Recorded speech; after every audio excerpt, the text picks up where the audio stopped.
Okay, welcome back to another 6 minute video. This is where I talk about a random topic for 6 minutes.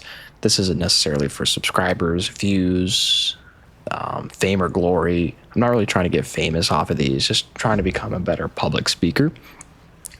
My goal is to become very efficient at speaking, and what I'm talking about, make it an enjoyable experience to listen to me talk, right? Because I feel like a lot of people can talk a lot, but not a lot of people can make people listen a lot. So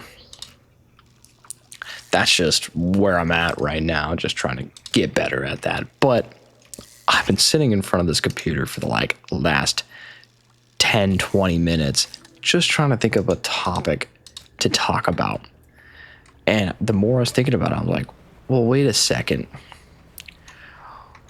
If I'm thinking this long to think about a topic to talk about, I'm doing it wrong, because the whole point of this is to be unscripted in a way that I can just pick up a microphone and talk about anything, basically. So that's what I'm gonna do. I'm not gonna, what do you call it? Ooh, can I fish these? I can. I'm not going to shirk around it. I'm going to just click record and think about a topic. And the more I think about it, I want to talk about graphics, because I'm playing Dredge here in the background. Very good game. It's got a good storyline. It's got a great play loop into it. I wish it was a longer game, and I wish it had a little bit more elements baked into it. But other than that, it's really great game. I'd recommend it to anyone. Not quite anyone, but it's pretty satisfying.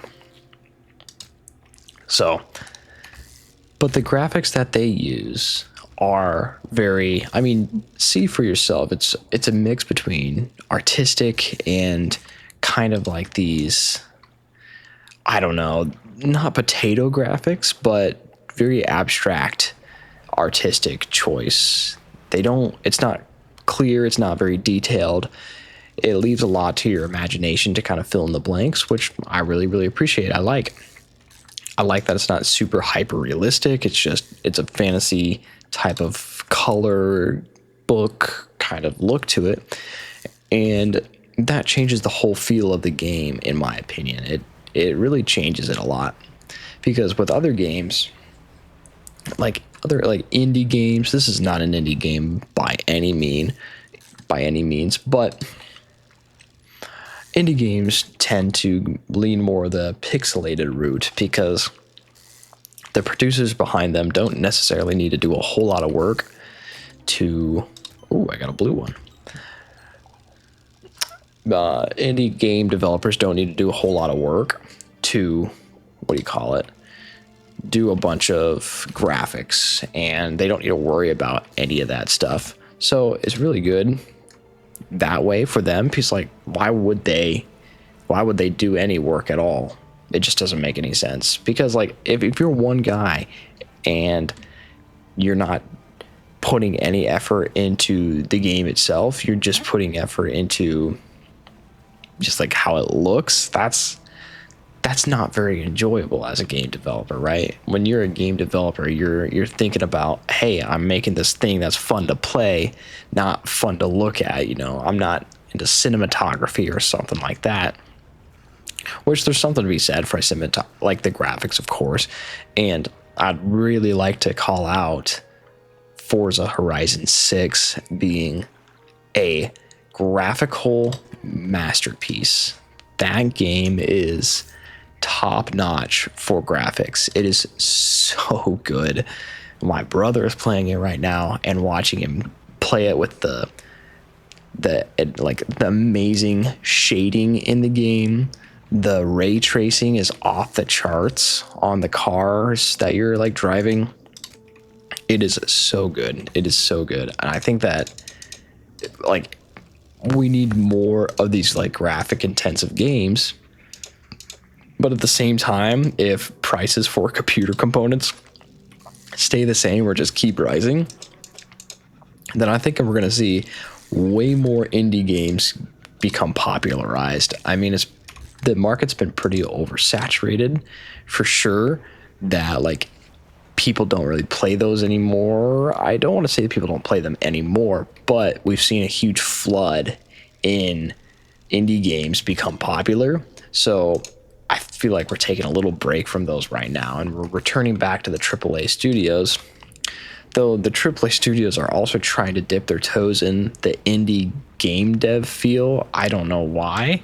It's not really up their alley. It's never been, because usually the indie dev games, they will offer one or two things that just people have been wanting forever, but people like Microsoft or I don't know, big game companies, EA, they just don't give the player. They don't, it's almost like they don't want the player to have fun. So, I mean, it's unfortunate, but I don't know. It's just sometimes that's exactly how they feel. But I wish that were not the case. Oh, that was the last fish. Wonder if I can get any more. Over here. Anyway, as I was talking about graphics in these games, you don't need amazing graphics. Like what this is showing me is you don't need amazing graphics to have an amazing game. This is an amazing game, super abstract graphics.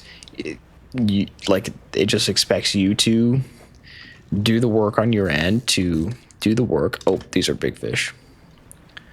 Don't necessarily want these. And it works. It totally works. And I bet they didn't spend a whole lot of time getting these graphics in order. I bet they were very quick and snappy about it. The art team, they deserve a raise because this is the route that they chose, and it fits it perfectly. It just fits it perfectly. In some games, it doesn't quite fit it perfectly. Like some indie games, instead of the pixelation, I would really like to see a top-notch AAA lighting, ray tracing, all that, everything baked into the package in some of these indie games. But right, you're asking too much from one developer. It's literally impossible. That being said, I would still like to see some of these games have that because of just how awesome good graphics are. And I'm lucky enough to have a computer that can run that stuff. Some people just can't. And that's what I'm saying. Like indie games are popular for that reason. Anybody can run them. And they offer something that the big corporations typically just don't even really bother with. So it's good. That's been this 6-minute video. I'm already up to 8 minutes. I don't know how I lose track of time. I need to be getting a little bit more efficient with my speaking. Efficient with my speaking, meaning I need to say what I need to say in a shorter amount of time. So I'm taking too long to get to the conclusion that I need to. But that's okay. That's okay. I would rather me talk for too long than not be able to talk for long enough. Fantastic. All right, I will see you guys on the next one.